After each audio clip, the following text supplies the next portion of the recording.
মৌসুমী অক্ষরেখার সক্রিয় প্রভাবে ফের বদলাতে চলেছে বাংলার আবহাওয়া। নিম্নচাপ সরলেও আবহাওয়া দপ্তরের যা পূর্বাভাস তাতে গতকাল থেকেই উত্তর থেকে দক্ষিণ বজ্রবিদ্যুৎ সহ বৃষ্টির সম্ভাবনা বৃদ্ধি পাচ্ছে। আজ থেকে উত্তরবঙ্গে বৃষ্টির তীব্রতা অনেকটাই বাড়বে। উত্তরবঙ্গের জেলাগুলিতে ভারী বৃষ্টির নতুন স্পেল শুরু হতে চলেছে। দার্জিলিং, জলপাইগুড়ি এবং আলিপুরদুয়ার জেলায় আজ ভারী বর্ষণের বিশেষ সতর্কতা জারি করা হয়েছে। পাশাপাশি কালিম্পং, কোচবিহার, উত্তর ও দক্ষিণ দিনাজপুর এবং মালদা জেলায় বজ্রবিদ্যুৎ সহ ঝড় বৃষ্টির সম্ভাবনা রয়েছে। আগামীকালও ভারী বৃষ্টির সম্ভাবনা রয়েছে জলপাইগুড়ি, আলিপুরদুয়ার এবং কোচবিহার জেলায়। সপ্তাহের শেষে বৃষ্টি নিয়ে তেমন বড় কোনো সতর্কতা নেই, তবে নতুন সপ্তাহের শুরুতে ফিরে একবার উত্তরবঙ্গের জেলাগুলিতে বৃষ্টির দাপট বাড়তে পারে। এদিকে আজ দক্ষিণবঙ্গের কলকাতা, হাওড়া, উত্তর ও দক্ষিণ চব্বিশ পরগনা, পূর্ব মেদিনীপুর জেলায় বৃষ্টির সম্ভাবনায় হলুদ সতর্কতা জারি করা হয়েছে। আগামীকাল দক্ষিণবঙ্গের প্রায় সমস্ত প্রান্তেই ঘন্টায় সর্বোচ্চ 30 থেকে 40 কিলোমিটার বেগে দমকা ঝড়ো হাওয়া বয়ে যেতে পারে এবং বজ্রবিদ্যুৎ সহ বিক্ষিপ্ত বৃষ্টির পূর্বাভাসও দেওয়া হয়েছে। কলকাতায় মূলত মেঘলা আকাশ থাকবে এবং দুপুরে বা বিকালের দিকে হালকা থেকে মাঝারি বৃষ্টি হতে পারে। আর বাতাসে আপেক্ষিক আর্দ্রতার পরিমাণ বেশি থাকায় বৃষ্টি না হলে ভ্যাপসা গরম ও অস্বস্তি বজায় থাকবে। বঙ্গোপসাগর ও সংলগ্ন অঞ্চলে তৈরি হওয়া নিম্নচাপের প্রভাবে বিগত কয়েকদিনে রাজ্যের একাধিক জেলায় ভারী থেকে অতি ভারী বৃষ্টি হয়েছে। সেই দুর্যোগের রেশ কাটতে না কাটতেই ফের বৃষ্টির পূর্বাভাস জারি করেছে আবহাওয়া দপ্তর। পূর্বাভাসে জানা গিয়েছে, আগামী কয়েকদিনে উত্তর ও দক্ষিণ দুই বঙ্গেই বৃষ্টির সম্ভাবনা রয়েছে। বিশেষ করে উত্তরবঙ্গের কয়েকটি জেলায় ভারী বৃষ্টির সতর্কতা। দার্জিলিং, জলপাইগুড়ি এবং আলিপুরদুয়ারে তুলনামূলক বেশি বৃষ্টিপাত হতে পারে এবং পাহাড়ি এলাকায় ভারী বৃষ্টির জেরে ধস ও দুর্যোগের সম্ভাবনা রয়েছে। যোগাযোগ ব্যবস্থাও বিচ্ছিন্ন হতে পারে। তবে আগামীকাল থেকে আবহাওয়ার উন্নতি দেখা যাবে, কমে আসবে বৃষ্টির পরিমাণ এবং রবিবার থেকে আবারও বৃষ্টির প্রভাব বাড়তে পারে। ইতিমধ্যেই নিম্নচাপ শক্তি হারিয়েছে, কিন্তু মৌসুমী অক্ষরেখা এখনো সক্রিয়, যে কারণে আজও বৃষ্টি হতে পারে দক্ষিণবঙ্গের কয়েকটি এলাকায়। তবে ভারী বর্ষণের সম্ভাবনা আপাতত প্রায় নেই। আজ দক্ষিণবঙ্গের একাধিক জেলায় মাঝারি বৃষ্টিপাত চলতে পারে, যেই তালিকায় রয়েছে উত্তর চব্বিশ পরগনা, দক্ষিণ চব্বিশ পরগনা, হুগলি, হাওড়া, ঝাড়গ্রাম, পূর্ব মেদিনীপুর, পশ্চিম মেদিনীপুর, মুর্শিদাবাদ এবং নদিয়া। বৃষ্টির পাশাপাশি ঘন্টায় সর্বোচ্চ 30 থেকে 40 কিলোমিটার বেগে ঝড়ো হাওয়া বয়ে যেতে পারে। তবে আগামী 24 ঘন্টায় আবহাওয়া বদলের সম্ভাবনা।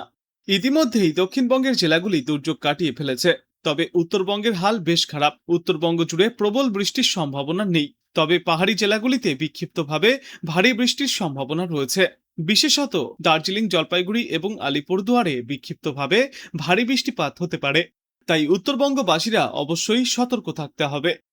কলকাতা সহ পার্শ্ববর্তী এলাকাগুলিতে গড়ে সর্বোচ্চ তাপমাত্রা থাকবে 33 থেকে 34 ডিগ্রি সেলসিয়াসে এবং আজ সর্বনিম্ন তাপমাত্রা থাকবে 27 থেকে 28 ডিগ্রি সেলসিয়াসে। দক্ষিণবঙ্গের অনেক জেলাতেই আজ বিক্ষিপ্ত বৃষ্টির সম্ভাবনা রয়েছে। কলকাতার পাশাপাশি উত্তর চব্বিশ পরগনা, দক্ষিণ চব্বিশ পরগনা, হাওড়া, নদিয়া এবং মুর্শিদাবাদে বৃষ্টি চলবে। এই সব জেলায় বজ্রবিদ্যুৎ সহ হালকা বৃষ্টিপাতও হতে পারে, তবে বেশি বৃষ্টির সম্ভাবনা রয়েছে হুগলি এবং উত্তর চব্বিশ পরগনায়। এই দুই জেলায় বৃষ্টির পাশাপাশি ঘন্টায় সর্বোচ্চ 30 থেকে 40 কিলোমিটার বেগে ঝড়ো হাওয়াও বইতে পারে। আর উপকূলবর্তী পূর্ব মেদিনীপুর, পশ্চিম মেদিনীপুর এবং দক্ষিণ চব্বিশ পরগনায় দমকা ঝড়ো হাওয়া বইতে পারে। সেই সঙ্গেই বজ্রবিদ্যুতের দাপটও দেখা দিতে পারে। আজ সমুদ্র উত্তাল থাকবে।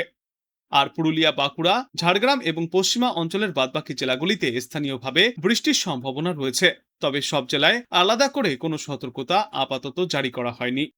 উত্তরবঙ্গে ব্যাপক বৃষ্টিপাতের সম্ভাবনা রয়েছে এবার। দার্জিলিং থেকে শুরু করে জলপাইগুড়ি, কালিম্পং, আলিপুরদুয়ার এবং কোচবিহারে বৃষ্টির সম্ভাবনা সব থেকে বেশি।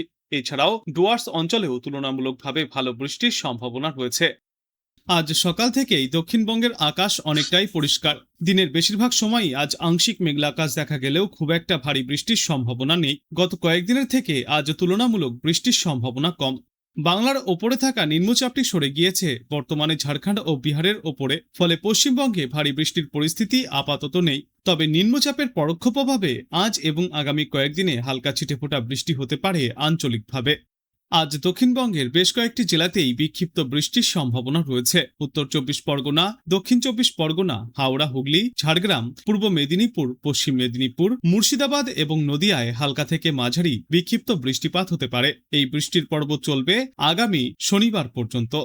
কলকাতাতেও আজ বিক্ষিপ্তভাবে হালকা বৃষ্টিপাত চলতে পারে, তবে টানা ভারী বৃষ্টির সম্ভাবনা আপাতত নেই। আকাশ মূলত আংশিক মেঘলা থাকবে, ফলে বৃষ্টি কমলেও বাতাসে জলীয় বাষ্প বেশি থাকায় ভ্যাপসা গরম ও অস্বস্তি বজায় থাকতে পারে। এদিকে উত্তরবঙ্গে বৃষ্টির পরিস্থিতি দক্ষিণবঙ্গের তুলনায় বেশি সক্রিয় থাকবে। প্রায় সমস্ত জেলাতেই বিক্ষিপ্তভাবে বৃষ্টির সম্ভাবনা রয়েছে। বিশেষ করে দার্জিলিং, জলপাইগুড়ি এবং আলিপুরদুয়ারে ভারী বৃষ্টির সম্ভাবনা রয়েছে। উত্তরবঙ্গের অন্যান্য জেলাগুলিতেও হালকা থেকে মাঝারি বৃষ্টিপাত চলবে, অর্থাৎ নিম্নচাপ সরে যাওয়ায় দক্ষিণবঙ্গে আপাতত ভারী বৃষ্টির দাপট থেকে কিছুটা হলেও স্বস্তি মিলতে পারে। তবে পুরোপুরি বৃষ্টিমুক্ত আবহাওয়া দেখা যাবে না কোথাও। কলকাতা সহ দক্ষিণবঙ্গে বিক্ষিপ্তভাবে বৃষ্টিপাত এখনও জারি থাকবে, আর উত্তরবঙ্গের একাধিক জেলায় তুলনামূলকভাবে বেশি বৃষ্টির সম্ভাবনা রয়েছে।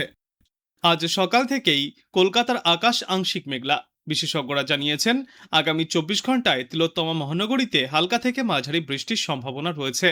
বেলা গড়ালে শহরের বেশ কিছু অংশে নামতে পারে 2-1 পশলা বৃষ্টি, তবে আজ কলকাতায় কোনো ভারী বৃষ্টির সম্ভাবনা নেই। গতকাল থেকেই বৃষ্টি কমে রোদের দেখা মেলায় দক্ষিণবঙ্গ জুড়ে আর্দ্রতাজনিত অস্বস্তি কিছুটা হলেও অনুভব করা যাচ্ছে। তবে আজ দক্ষিণবঙ্গের বেশ কয়েকটি জেলায় হালকা থেকে মাঝারি বৃষ্টির পূর্বাভাস। বৃষ্টি চলতে পারে 2 পরগনা, হাওড়া, 2 মেদিনীপুর, ঝাড়গ্রাম এবং বীরভূমের মতো জেলাগুলিতে। এই জেলাগুলিতে হালকা থেকে মাঝারি বৃষ্টির পাশাপাশি কয়েকটি জায়গায় বজ্রবিদ্যুৎ সহ বৃষ্টির সম্ভাবনাও রয়েছে। সেই সঙ্গে হঠাৎ বইতে পারে দমকা ঝড়ো বাতাস। মোটের ওপর দিনভরই বিক্ষিপ্তভাবে বৃষ্টি দেখা যাবে আগামী 24 থেকে 48 ঘন্টায়। আর বৃষ্টি চললেও অস্বস্তি এবং গরম থেকে এখনই রেহাই মিলবে না, কারণ বাতাসে আপেক্ষিক আর্দ্রতার সর্বাধিক পরিমাণ থাকবে 81%, যার কারণে বৃষ্টি না হলেও ভ্যাপসা গরমে অস্বস্তিকর পরিস্থিতি তৈরি হবে।